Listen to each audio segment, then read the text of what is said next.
Yes, mò ń ṣe fídíò yìí nítorí àwọn tó nífẹ̀ẹ́ Queen Naomi dénúdénú àtàwọn tó nífẹ̀ẹ́ bàbá wa Oríyọmí Hamzat dénúdénú.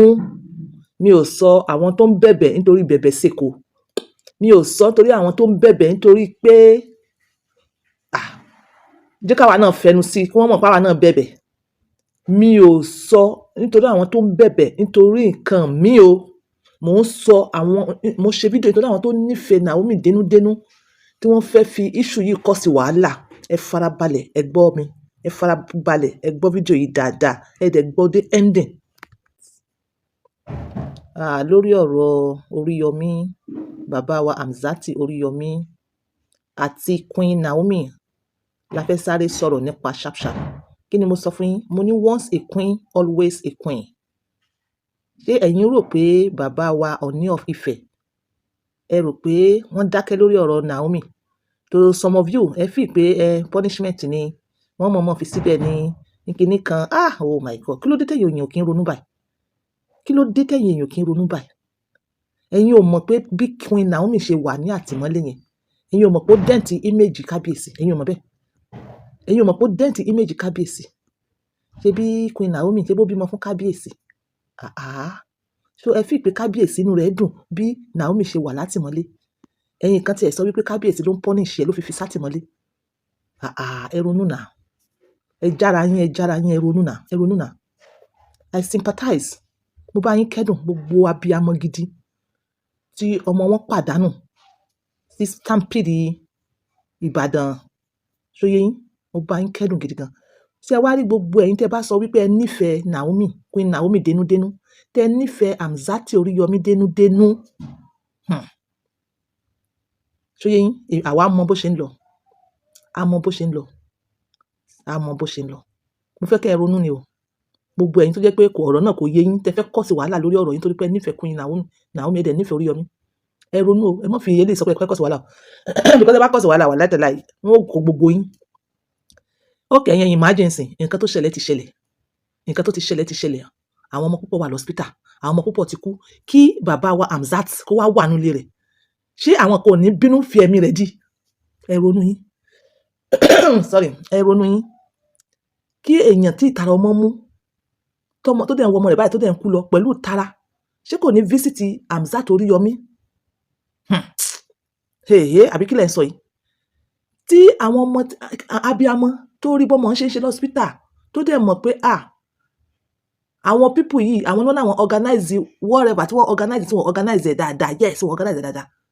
Tí wàhálà fi ṣẹlẹ̀.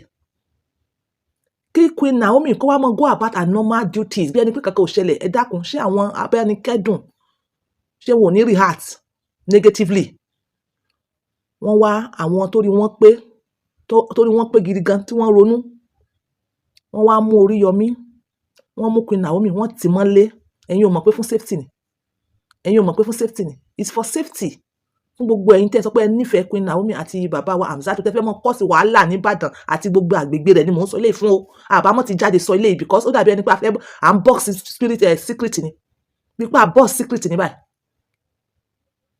Ṣé tí ó bá jẹ́ wípé bàbá wa Hamzat Oríyọmí àti Queen Naomi àti àwọn organizers àti máà tó ní Islamic school yẹn àti gbogbo àwọn yòókù tí wọ́n sọ pé àwọn mú, tí wọ́n bá ń rìn lọ freely, ṣé nǹkan kò tí ní ṣe wọ́n? Ṣé àwọn èèyàn ní ti fi kankan ṣe wọ́n?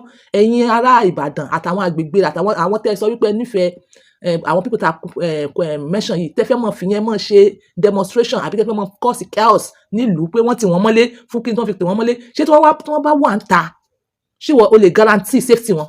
Àbẹ́yìn gangan ni mọ̀nàfìkì. Ẹ̀yin gangan ni Ọlọ́run lọ́ba tó máa ń set èèyàn free. Ọlọ́run ó set wọn free. Wọ́n fi wọ́n sí ìpamọ́ ni tí ọ̀rọ̀ náà fi níyànjú. Why investigation still continues? Tí wọ́n bá investigate táwọn yẹn wọ́n investigate lọ́wọ́ nsìn. Àwọn people yẹn wà ń ta. Ṣé àwọn kan ní ti carry laws into their hands? Ṣé wọ́n ní ti carry laws into their hands? Àwọn people tá à ń sọ yìí, Oríyọmí Hamzat, àwọn organizer Queen Naomi, it's not as if wọ́n mú weapon dání. Wọn ò mú weapon dání náà. Ṣé wọ́n mú weapon dání fi pààyàn ni? Rárá. Mi ò sọ pé mi bá yín kẹ́dùn o.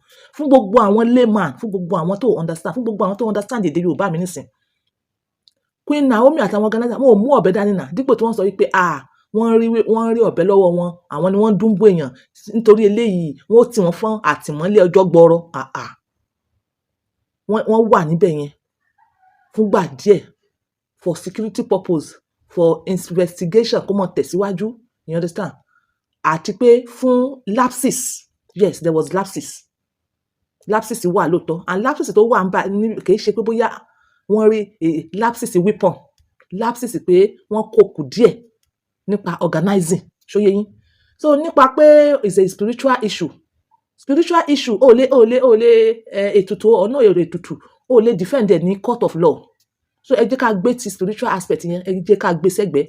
Whatever the case may be ní side yẹn, Ọlọ́run nìkan lọ́ba dákẹ́dájọ́, whatever it is, Ọlọ́run ló máa decide àárín yẹn. Ìwọ physically tó ń wò mí yìí ó lè decide ẹ̀, you understand? So ẹ jẹ́ ká gbé ti ètùtù ọ̀rọ̀ mi lẹ́yìn sọ yẹn, ẹ gbé ti sẹ́gbẹ̀ẹ́ kan. Ọlọ́run nìkan lọ́ba tó rínú róde, Ọlọ́run ló máa decide yẹn. Whoever is found guilty lórí ọ̀rọ̀ ètùtù náà guilty, Ọlọ́run ló máa dígì yẹn jáde. Ẹ jẹ́ ká gbàgbé yẹn, ìyẹn kọ́ là ń bá yín sọ. Lórí ilé tó wà nílẹ̀ yìí, gbogbo ẹ̀yin tẹ́ fẹ́ cause chaos lórí pé ṣó yẹ kí wọ́n mú adé Oríyọmí ni, ṣó yẹ kí wọ́n ṣe gbá ni. The best thing tó yẹ kí gọ́ọ̀mẹ̀ntì ṣe àti Ọọ̀ni of Ifẹ̀ kádé pẹ́ lórí bàbá, òun náà ni wọ́n ṣe yẹn, pé safety wọn ni pé kí wọ́n wà ní a kind of indoor lábẹ́ òfin pẹ̀lú àwọn amòfin. So ẹ lọ gbé jẹ́ forí, ẹ lọ gbé jẹ́, ẹ yé sunkún mọ̀nàfìkì, ẹ yé sunkún kà, ẹ jòkó lẹ̀ kẹ́ understand the process tó ń ṣẹlẹ̀ yìí. Ẹ understand process tó ń ṣẹlẹ̀ yìí. A fi kọ́gbọ́n ni, next time a fẹ́ ṣoore, ẹ mọ bẹ́ẹ̀ ṣe ṣoore. Tó bá mọ̀ pé ẹ fẹ́ ṣoore lóòótọ́, ẹ mọ bẹ́ẹ̀ ṣe gbé ọ̀nà oore yín, ẹ mọ bẹ́ẹ̀ ṣe gbé gbà. Fún gbogbo ẹ̀yin aláwùfù náà, wọ́n pe even 100 people pé kó wá gba nǹkan, kọ́kọ́ wò ó pé is this normal? Ṣé tí mo bá rán ọmọ mi lọ àbí tí mo bá lọ, ṣé wọn ò ní tẹ̀ mí mọ́lẹ̀? Èèyàn mélòó la péjọ níjọ́ wo? Kò ju àwọn èèyàn 30 lọ, wọ́n sì bora wọn lẹ́sẹ̀. Tọ́kílẹ̀sì pé wọ́n wá pe àdúrú 1,000, 2,000, 3,000, 5,000 sí àbá. Ẹ̀yin tẹ́ pé wọ́n yẹn bí ẹni pé ẹ̀yin lẹ mọ̀ọ́mọ̀ fẹ́ kọ́ sí stampede. But ẹ lè fi ọkàn kan ṣe o, ṣóyé yín? Ṣùgbọ́n what is the outcome now? So fún gbogbo ẹ̀yin tẹ́ bá ń wá àwùfù, ìyẹn tó lè fẹ́ pàdánù ara rẹ̀, kọ́kọ́ ẹlẹ́wò ná. Oríyọmí, Queen Naomi, àwọn organizers àti / principal of that Islamic school, or is he CEO? Olúwa ó máa set you free. God will set you free. Olúwa ọlọ́jọ́ ìní ó máa set you free. Ó máa vindicate yín. Yes, pátápátá. In as much as kò ṣe pé ẹ mọ̀ọ́mọ̀ pé kí àwọn ọmọ yìí kí wọ́n ṣe bẹ́ẹ̀, kí wọ́n pàdánù ẹ̀mí wọn. God will set you free. Ọ̀rọ̀ mi ò jù bẹ́ẹ̀ lọ. Ẹ̀yin tẹ́ fẹ́ cause wàhálà, ẹ gbé jẹ́, ẹ understand process. Bye for now.